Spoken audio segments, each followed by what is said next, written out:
మనం ఎన్నో ఊహించి వెళ్తాం, బట్ గ్రౌండ్ రియాలిటీలో అది ఏదో వేరే అవుతుంది. సో మన థాట్స్ చాలా ఉంటాయి, వాటన్నిటి మనం ఇంప్లిమెంట్ చేయలేకపోవచ్చు because of many factors.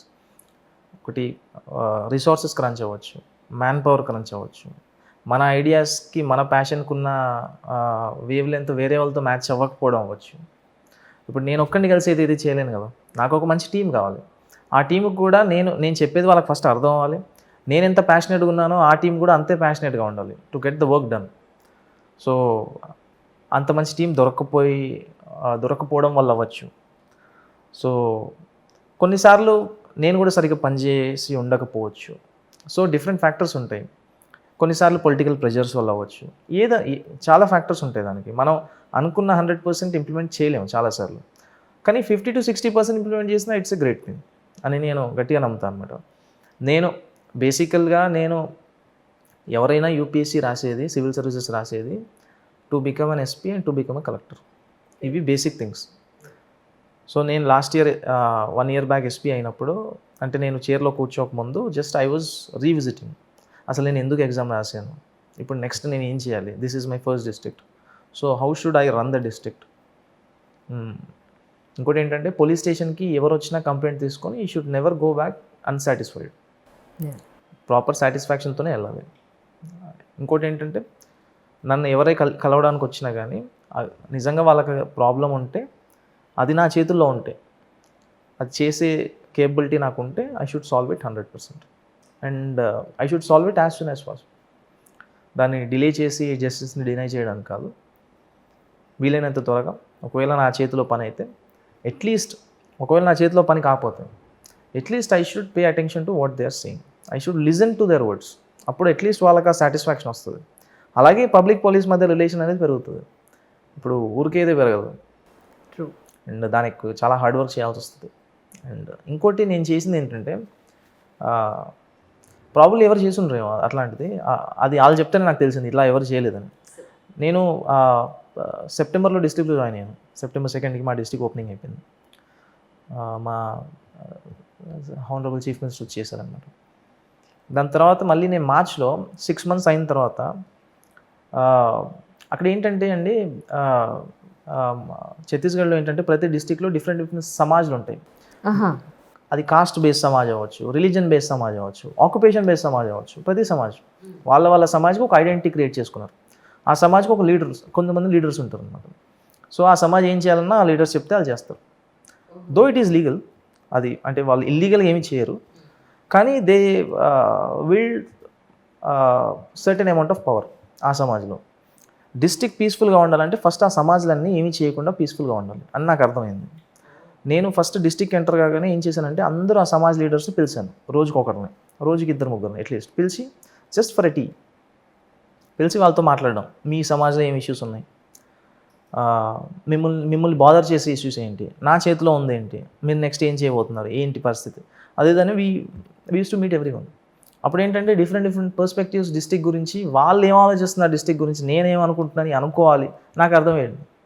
So different ఈ సమాజ్ వాళ్ళు ఇంకా ఏ సమాజ్తో గొడవ పెట్టుకోబోతున్నారు, డిస్ట్రిక్ట్ పీస్ని డిస్టర్బ్ చేసే సమాజ్లు ఏంటి దీంట్లో, వాటిని నేను ఎలా కంట్రోల్ చేయాలి, దాంట్లో ఎవరిని కంట్రోల్ చేస్తే సమాజ్ మొత్తం కూల్ డౌన్ అవుతుంది, ఇట్లాంటి ఇష్యూస్ ఏవో నాకు తెలిసి అన్ని నోట్ చేసుకునేవాడిని.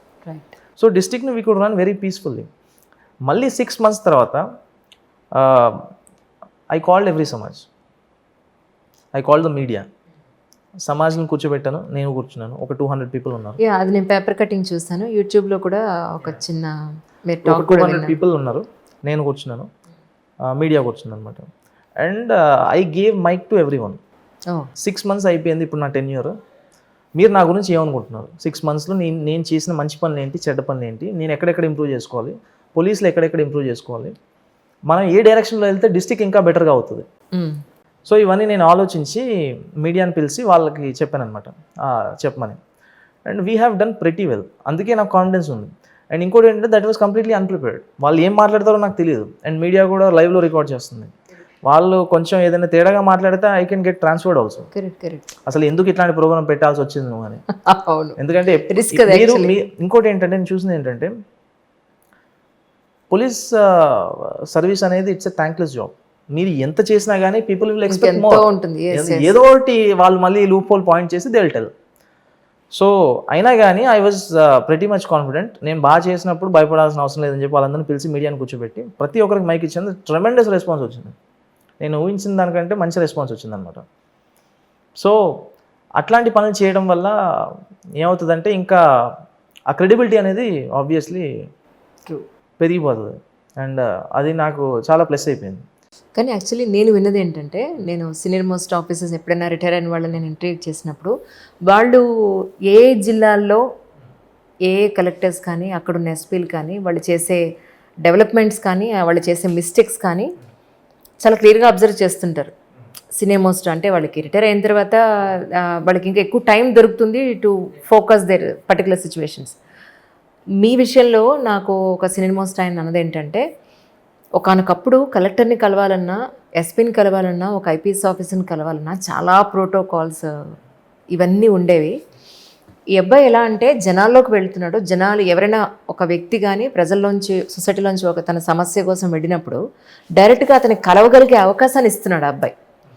సో దట్స్ చాలా మార్పు తీసుకొచ్చేసాడు. అంటే ఒక న్యూ బ్లడ్ ఎప్పుడైతే ఒక కొత్త ఆ సెక్టార్కి వస్తూ ఉంటుందో, అది ఏ ఇండస్ట్రీ అయినా తీసుకోండి.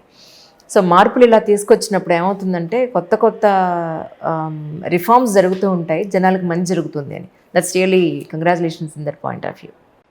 నా దగ్గర నేను ఒకటి రూల్ పెట్టుకుంది ఏంటంటే, ఎవరైనా నన్ను కలవడానికి వస్తే the waiting period should not be more than 5 minutes. Yes, this is what they told. ఆయన ఎంత పెద్ద పనిలో అయినా ఉంటుంది, ఆ పని ఆపేసి ఫస్ట్ వాళ్ళని కలుస్తాను. ఎందుకంటే వాళ్ళకి ఏవో పనులు ఉండొచ్చు. అది నాకు I don't waste their time. నేను తర్వాతనే చేసుకోవచ్చు. ఫస్ట్ వాళ్ళని పిలిచి మాట్లాడి వాళ్ళని పంపించేస్తాను. అప్పుడు నేను హ్యాపీగా పని చేసుకోవచ్చు. ఎవరు వెయిట్ చేయట్లేదు బయట. So people also want to meet me. నాకు మీరు చెప్తే నమ్మరు, నా నెంబర్ నేను ఫ్రీగా ఇచ్చేసేవాడిని ఎవరు కూడా. పర్సనల్ నెంబర్, అది డిపార్ట్మెంట్ది కాదు. అదే అంటున్నాను. అదే అంటే నన్ను రాత్రి 12:30కి 1కి కూడా కాల్స్ చేసి చాలామంది అక్కడ ఉన్న పీపుల్, సార్ భోజనం చేశారా అని అడిగి పెట్టేసే వాళ్ళు కూడా చాలామంది ఉండేవారు. So sweet. Sometimes I used to get irritated, but అది that was a connection people had with me.